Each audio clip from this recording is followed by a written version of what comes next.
kontra sosial. Kontra merujuk kepada perjanjian formal dengan syarat-syarat tertentu antara dua pihak atau lebih, manakala sosial pula merujuk kepada segala yang berkaitan dengan masyarakat. Secara umumnya, kontra sosial merujuk kepada persetujuan yang telah dicapai antara pihak-pihak berkepentingan untuk membentuk masyarakat yang padu dan sejahtera.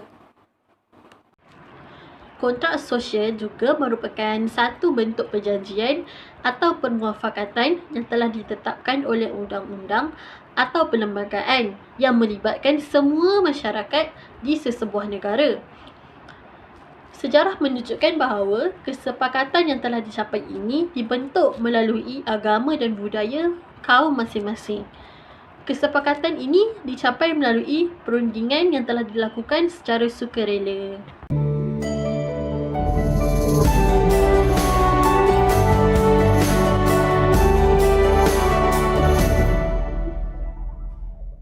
Hobbes didn't think there was anything deeply real about morality. It's not written in the stars or waiting to be discovered by reason or handed to us on stone tablets by the divine. Morality, he believed, is not primitive or natural. Instead, Hobbes proposed, anytime you get a group of free, self-interested, rational individuals living together, morality will just emerge. Because free, rational, self-interested people realize that there are more benefits to be found in cooperating than in not cooperating. Like, say I have an avocado tree growing outside of my house. I consider it mine, and I can take all the avocados I want from it. You have a mango tree, and you can take all the mangoes you want. But sometimes avocado havers grow tired of avocados, and mango havers grow tired of mangoes. This might actually be a bad example, because is there any such thing as too much guacamole? But sometimes you just really want a mango smoothie, and in the state of nature, where there are no rules, the only way for me to get a mango is to steal it. And the same goes for you and my avocados. So we found ourselves living in a world where we steal from each other, which means that both of us are always on edge and we see each other as enemies. But remember, we're rational, so we find a better way. We make an agreement. We promise not to steal from each other, and we promise to trade avocados for mangoes. Now we have more security and a more interesting diet. What we have created is a contract, a shared agreement, and suddenly morality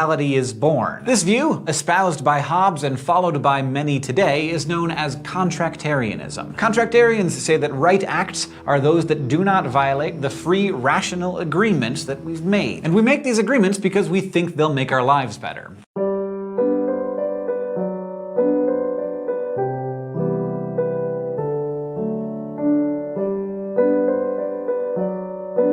Orang Rohingya kebanyakannya berasal dari satu kumpulan etnik yang beragama Islam di utara negeri Rakhine yang terletak di barat Burma.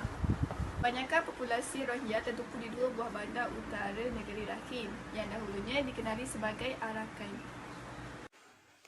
Orang Rohingya memiliki persamaan dengan orang Asia Selatan, terutama orang Bengali, dari segi bahasa, budaya dan juga fizikalnya. Sesetengah orang Rohingya yang menetap di Arakan kebanyakannya adalah dari keturunan orang Arab, orang Parsi dan orang Pashtun yang berhijrah ke Arakan semasa pemerintahan Empayar Mughal. The Rohingyas are a Muslim minority who reside in Myanmar. They have stayed here for several generations and account for 7% of Myanmar's population. However, the 1982 citizenship law of Myanmar prohibits Rohingyas from being citizens. This has made nearly 1 million Rohingyas stateless. They have been denied basic human rights. They have no access to education and medicines. Further, Rohingyas are not allowed to move freely and are deprived of the right to marriage unless they obtain permission. Reports suggest that there are 3 reasons behind the persecution of Rohingyas. 1. Rohingyas supported the British during the colonialization of Myanmar. 2.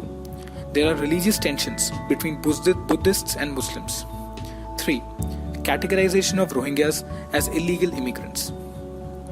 Recent violence in Myanmar has displaced nearly 140,000 Rohingyas.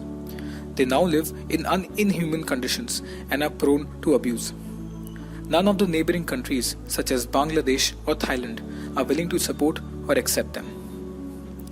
Despite the end of the military rule in Myanmar, the democratic government has taken no steps to resolve this issue. On the contrary, the government has often sponsored such acts. The Rohingyas are mistreated and exploited by the army. The recent concluded population census did not even mention Rohingyas as a prevalent group in Myanmar. It is pertinent to mention that the international community has come together to resolve this issue. The United Nations declared Rohingyas as the most persecuted minority in the world and has taken efforts to halt the violence.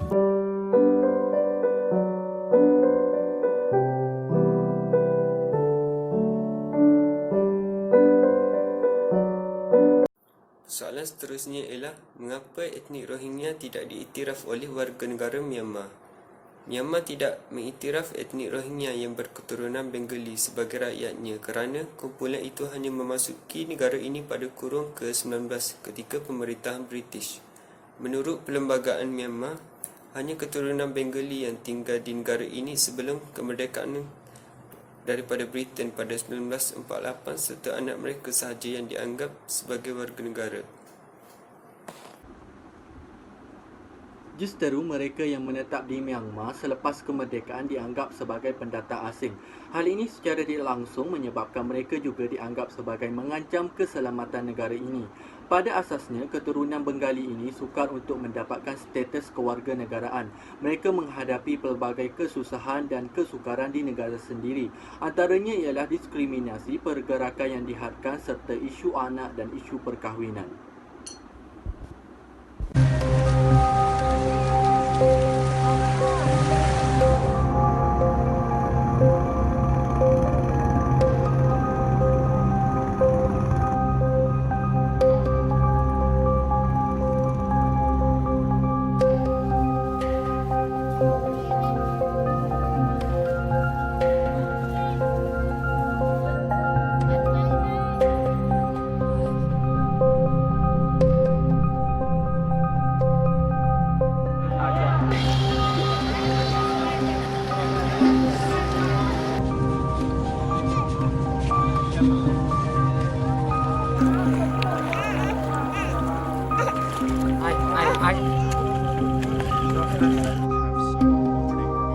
I call on the Myanmar authorities to suspend military action, end the violence, uphold the rule of law, and recognize the right of return of all those who had to leave the country.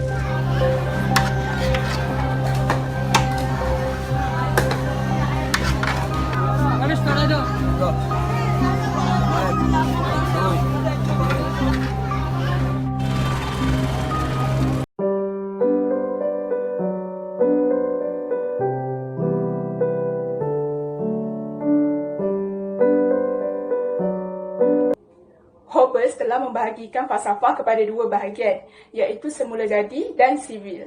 Pemikiran politik Hobbes adalah lahir dari semangat untuk mengetahui dan minat yang mendalam terhadap pemikiran dan politik. Untuk memiliki kekuasaan yang mutlak dalam negara, Hobbes sebenarnya tidak mengemukakan dengan jelas apakah bentuk negara yang terbaik. Bagi Hobbes, semua bentuk negara yang baik adalah negara yang mempunyai kekuasaan secara mutlak, iaitu menggunakan sistem monarki. Bagi beliau juga, sistem kekuasaan mutlak yang hanya dimiliki oleh seorang penguasa akan konsisten dengan kebijaksanaan yang telah ditetapkan. Menurut Hobbes, manusia adalah sama dari segi mental dan fizikal. Masing-masing mempunyai hasrat atau nafsu dan juga keengganan yang menggerakkan setiap tindakan manusia.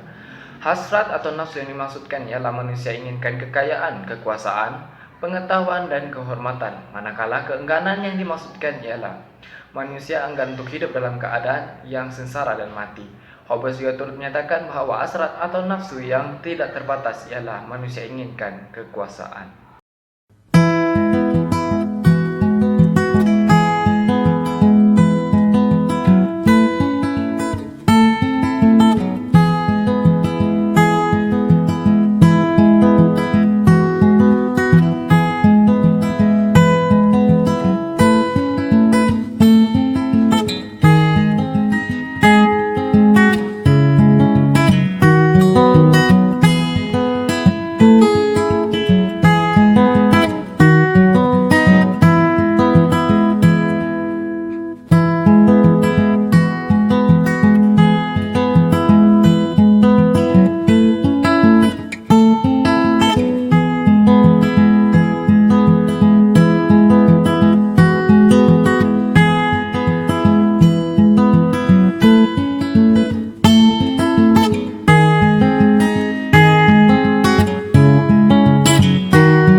Kontrak sosial merujuk kepada persetujuan bersama di kalangan pemimpin orang Melayu, orang Cina, orang India pada tahun 1957 untuk mengubal perlembagaan persekutuan bagi mencapai kemerdekaan pada tahun 1957.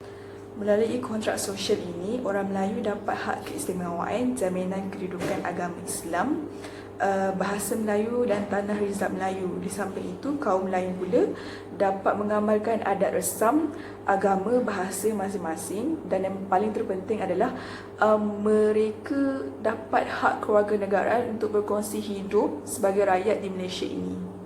Pelaksanaan kontrak sosial di Malaysia yang boleh dicontohi oleh negara Myanmar berdasarkan konsep yang pertama adalah permuafakatan antara pemimpin Melayu, Cina, India sejak sebelum merdeka lagi yang melibatkan parti UMNO, MIC dan MCA. Pelaksanaan yang dilakukan adalah dengan kerayatan berdasarkan prinsip jus soli.